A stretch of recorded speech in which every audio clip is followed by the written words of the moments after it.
ఒంటరితనం అనేది మనుషులకే కాదు, మూగ జీవాలకు కూడా చాలా బాధాకరంగా ఉంటుంది.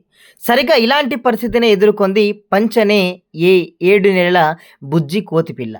జపాన్‌లోని ఇచికావా సిటీ జూలో నివసించే ఈ మకాకు జాతి కోతిని పాపం దాని తల్లితో పాటు మిగతా కోతులు కూడా దూరం పెట్టాయి. ఆపన్నహస్తం అందించిన జూ కీపర్లు కన్నతల్లి చెంతకు చేరనివ్వకపోవడంతో పంచ్ చాలా నీరసించిపోయింది.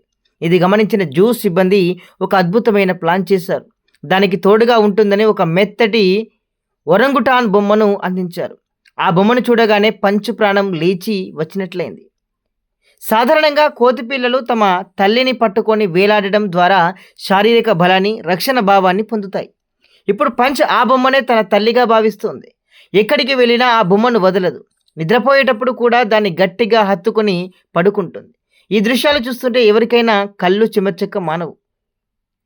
ఈ బుజ్జికోతి బొమ్మ ప్రేమ సోషల్ మీడియాలో విపరీతంగా వైరల్ కావడంతో పంచును చూడడానికి జూకి సందర్శకులు క్యూ కడుతున్నారు. అయితే ఒక శుభవార్త ఏంటంటే, ఆ బొమ్మతో ఆడుకుంటున్న పంచును చూసి ఇప్పుడు మిగతా కోతులు కూడా నెమ్మదిగా దానితో స్నేహం చేస్తున్నాయి. చూసారుగా, ప్రేమకు భాష అక్కర్లేదు. ప్రాణం లేని బొమ్మ అయినా అది ఇచ్చే ఓదార్పు పంచు జీవితంలో కొత్త వెలుగులు నింపింది. ఈ వీడియో మీకు నచ్చినట్లయితే 10 మంది మన యొక్క అభిమానులకు షేర్ చేసే ప్రయత్నం చేయండి.